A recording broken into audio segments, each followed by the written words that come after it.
Good morning everyone, বং ঘরকন্যার একটি নতুন ভিডিওতে তোমাদের সকলকে স্বাগত জানিয়ে আজকে আমি আমার ব্লগটা শুরু করছি। আজকে করেছিলাম আলু পোস্ত আর ডাল। এবারে রান্নাটা হয়ে গেছে, এবারে আমি করব পিকুর টিফিন রেডি করব। তো চলো টিফিনটা রেডি করে নিই। আজকে ও আমাকে বলেছে চিজ পরোটা করে দিতে, তো সেটাই করে দেবো। আমি ওকে বেসিক্যালি সব কিছুই আলুর পরোটা বলো যে পরোটা আমি ওকে আটা দিয়ে করে দেওয়ার চেষ্টা করি। বাচ্চাদের না বেশি ময়দাটা না দেওয়াই উচিত। চেষ্টা করি বেশি যাতে না দেওয়া যায়, যতটা কম দেওয়া যায় আর কি। ময়দা জিনিসটা খুব প্রবলেম করে বাচ্চাদের পেটে। তো যাই হোক, তো আটাটা আমি একটু বেশি করেই মাখলাম। যদি এক্সট্রা থেকে যায় তাহলে আমি আবার অন্য কোনো কিছু করে নিতে পারবো তার জন্য। তো মেখে রেখে দিলাম আর তারপরে রেডিও করে নিয়েছি চিজ পরোটাটা। তোমরা যদি কেউ রেসিপিটা চাও আমি পরে ডিটেলসে শেয়ার করে দেবো। আর এটা কিন্তু অনায়াসে বাচ্চাদেরকে তোমরা টিফিনে ব্রেকফাস্টে দিতে পারো, তোমরা নিজেরাও খেতে পারো, এটা কোনো ব্যাপার না।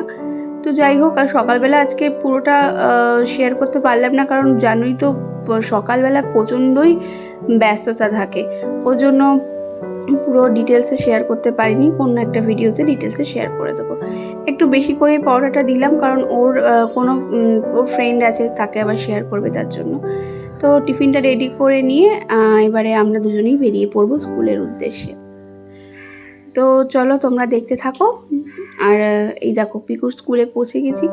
আর দেখো কি সুন্দর না ফুলগুলো ফুটে আছে, এত ভালো লাগছে দেখতে, নিজের চোখটাই যেন জুড়িয়ে গেল। আর এখানে পিকুকে পৌঁছে দিয়ে আমি তাড়াতাড়ি করে বাড়ি যাব।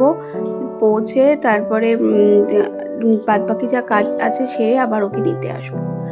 আর আজকে তোমাদের সাথে আরেকটা আমি টিপস শেয়ার করছি, সেটা হচ্ছে পাতিলেবু দেখবে বাজার থেকে কিনে আনার পর বেশি দিন ফ্রিজে রাখলে কীরকম একটা কালো হয়ে যায়, শুকিয়ে যায়। কিন্তু এবার থেকে সেটা আর হবে না যদি তোমরা এইভাবে লেবুগুলোকে রাখতে পারো।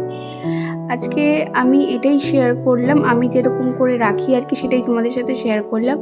আমি অ্যালুমিনিয়াম ফয়েল নিয়ে নিয়েছি আর সেইগুলোকে এরকম ছোট ছোট করে পিস করে নিয়েছি।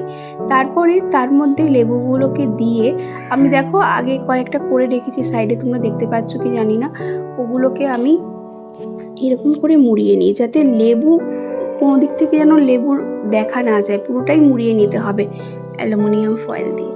তারপরে তুমি প্লাস্টিকে করে এটাকে ফ্রিজে অনেক দিন অবধি রাখতে পারো। তার দেখবে যখন তোমরা অনেক দিন পরে যখন ইচ্ছা হবে খেতে বা কোনো কিছু জন্য তোমরা বার করবে লেবুটা, দেখবে মানে যেরকম কালার সেরকমই আছে আর একদম ফ্রেশ আছে। কারা কারা এই টিপসটা আগে থেকেই জানতে আমাকে কিন্তু সেটা জানাতে ভুলো না। আর আমি করছিলাম বলে এখানে পিকু আমাকে সাথে হেল্প করছিল, তো তোমরা সেটা দেখতে থাকো ও কীভাবে তোমাদেরকে দেখাচ্ছে। আর ততক্ষণ আজকের ভিডিওটা এইটুখানি। তোমরা কেমন লাগলো অবশ্যই কমেন্টে জানিও। ভালো লাগলে চ্যানেলটা সাবস্ক্রাইব করে দিও। দেখা হচ্ছে নেক্সট ভিডিওতে। ততক্ষণের জন্য তোমরা ভালো থেকো, সুস্থ থেকো, সাবধানে থেকো আর সবাইকে ভালো রেখো। বাই।